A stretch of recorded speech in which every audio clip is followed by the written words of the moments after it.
ለ5 ዓመታት ያህል ፊቱን በመደበቅ የተለያዩ የበጎ አድራጎት ስራዎችን በመስራት የሚታወቀውና 1.7 ሚሊዮን በላይ ተከታዮችን በቲክቶክ ብቻ ለማፍራት የቻለው መልእክተኛው ስነ ትላንት ምሽት ፊቱን አሳይቷል።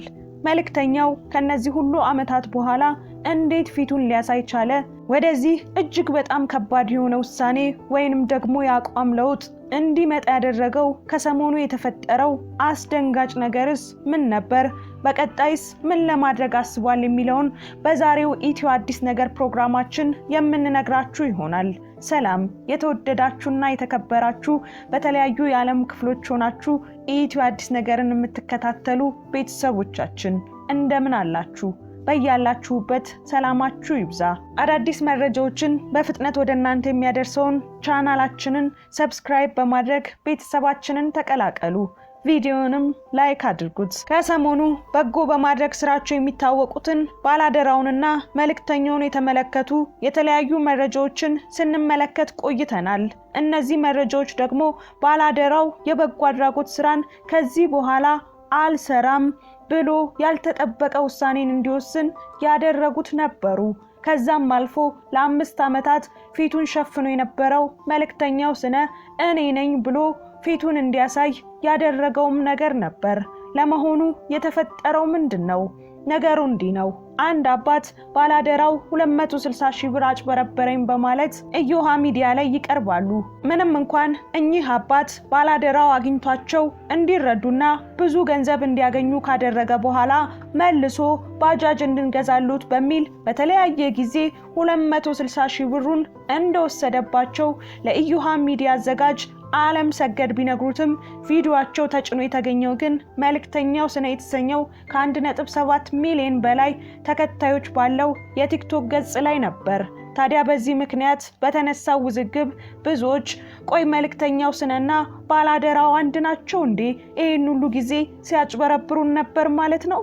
ማንን ነው የምናምነው? በዚህ ዘመን ማን ይታመናል? በሚል ገና ባልተረጋገጠ ጉዳይ ላይ ዘለፋዎችን፣ ሌቦች የሚሉ ስድቦችን ለባላደራውና ለመልእክተኛው መስጠት ይጀምራሉ። ባላደራውም ሆነ መልእክተኛው ፊታቸውን ሳያሳዩ የበጎ አድራጎት ስራዎችን ስለሚሰሩ ብዙ የሚያመሳስላቸው ነገር እንዳለ ባላደራው ለኢዮሃ ሚዲያ ስለ ጉዳዩ ባብራራበት ወቅት ተናግሯል። ብሬን አጭበረበሩኝ በማለት የመጡትንም አባት ኢዮሃ ሚዲያ ስቱዲዮ ድረስ በመሄድ ያገኛቸው ሲሆን በፍጹም እንደማያውቃቸውና እሱ ሳይሆን ያገኛቸው በቪዲዮም እንደተለቀቀው መልእክተኛው ስነ እንደሆነ ተናግሯል።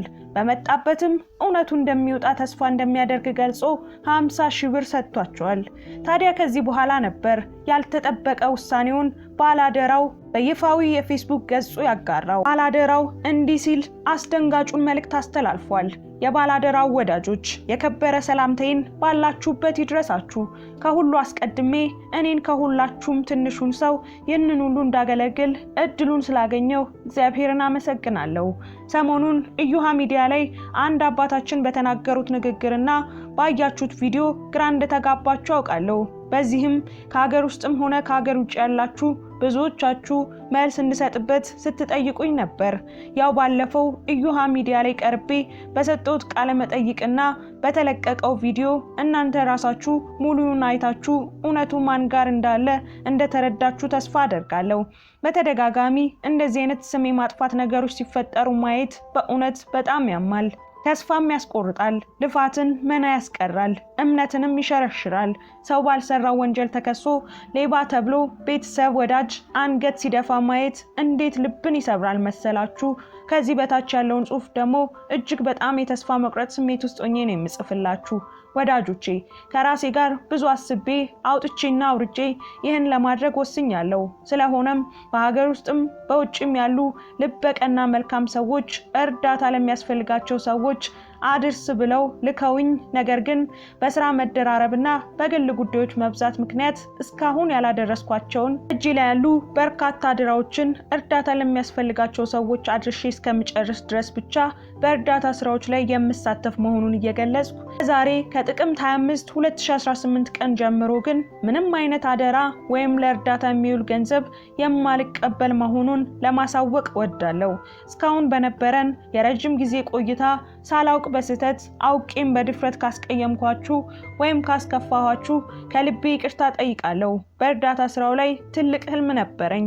ያን ህልሜን ማሳካት ባለመቻሌ በራሴ እያዘንኩ ህልሜን ተስፋ አድርጋችሁ በጉጉት ስትጠብቁ ለነበራችሁ ወዳጆቼ ይቅርታ ጠይቃለሁ።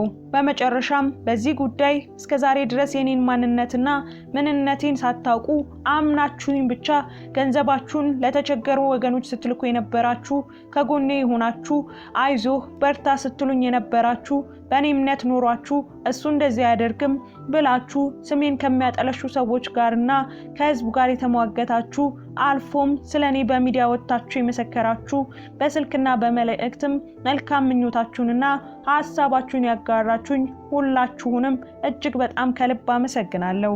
ፈጣሪ ያክብርልኝ በማለት ያልተጠበቀ መልእክቱን አስተላልፏል። ባላደራው ይህን መልእክት ካስተላለፈ በኋላ ብዙዎች እባክህ ይህንን አታድርግ፣ ሰዳቢዎችን ሳይሆን ምስኪኖችን ያንተን እገዛ የሚፈልጉትን ተመልከት በማለት የተለያዩ ጽሑፎችንና ቪዲዮዎችን በመስራት የበጎ አድራጎት ስራው እንዳይቋረጥ ተማጽነዋል። የባላደራውን ስም በመጠቀም አጭበርባሪዎች በሰሩት የማጭበርበርና ስም የማጥፋት ስራ ባላደራውም ሆነ መልእክተኛው በጣም አዝነዋል። መልእክተኛው ስነም የተፈጠረውን ነገር ለኢዮሃ ሚዲያ በስልክ አስረድቷል። በጉዳዩ ላይ የሚታዩትን አባት ማግኘቱንና በራሳቸውም አካውንት ብር እንዲገባላቸው እንዳደረገ እሱም 20 ሺህ ብር እንደሰጣቸው ከዛ በኋላ ግን የተፈጠረውን ነገር ምንም እንደማያውቅ ተናግሯል። አሁን ላይ ተዘረፍኩ ያሉት አባት ከተናገሩት ነገር በመነሳት ብር ሲያስገቡ የነበረውን አካውንት ባለቤት ፎቶ መገኘቱም ለማወቅ ተችሏል። ታዲያ ነገሮች በዚህ ሁኔታ እንዳሉ መልእክተኛው ስነ ማለት እኔ ነኝ በማለት ትላንት ምሽት ራሱን ገልጧል። ስሙ ስነ ጊዮርጊስ እሸቱ ሲሆን አብዛኛው እድሜውን በእግር ኳስ ሕይወት ውስጥ ያሳለፈ የባህር ዳር ከተማ ተጫዋች እንደነበረም ተናግሯል። በእግር ኳስ ሕይወቱም ባህር ዳር ከነማን ፕሪሚየር ሊግ አስገብተው የመሬት ሽልማት ለማግኘት መቻሉን ገልጿል። በባህር ዳር ከነማ ግብ ጠባቂ ወይም በረኛ የነበረው መልእክተኛው ስነ እናትም ሆነ አባት የለኝም፣ ያሳደገችኝ አያቴ መነኩሴ ናት፣ የደግነት ስራንም የጀመርኩት ከእርሷ በማየት ነው ሲል ተናግሯል። ቪዲዮ ላይ ትርፍራፊ ምግብ ከሚረዱት ሰዎች ጋር ስመገብ ሲያዩ ሰዎች ይገረማሉ። እኔ ግን በአንድ ወቅት የተራረፈ ምግብ በላ ነበር። ቤት ማጽዳትና አትክልተኛነትም ሰርቻለሁ።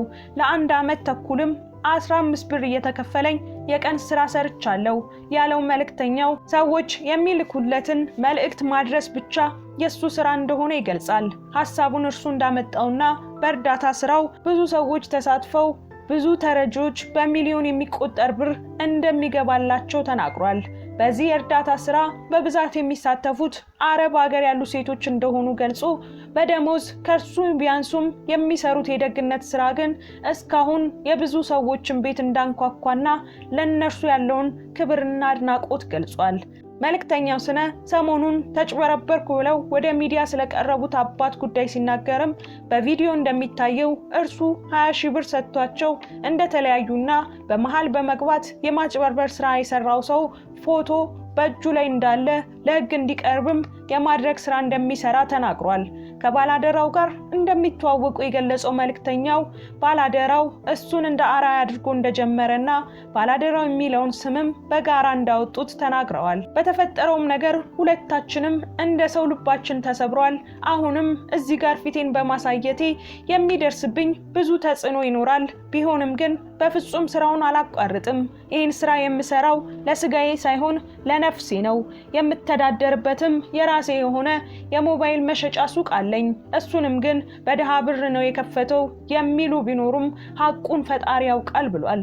መልእክተኛው ስነ አሁን ላይ በትዳር አንድ ላይ ባይሆኑም አምነን የሚባል አንድ ወንድ ልጅ እንዳለውና እሱን ስለሰጠችውም ጥሩ ሰው ናት ሲል የልጁን እናት አመስግኗል። በተፈጠረው ነገር በአንዴ እንደ ሌባና ቀማኛ መታየቱ ልቡን ቢሰብረውም በፍጹም ስራውን እንደማያቋርጥና በዚህ በጎ ስራ እየተሳተፉ ያሉ ሰዎችን በዚህ ሰዓት ከጎኑ የቆሙ የደገፉትን በሙሉ አመስግኗል። ኢትዮ አዲስ ነገርም አዎን በርታ፣ በስራ ቀጥል ለማለት ይወዳል። ቸር ቆዩን።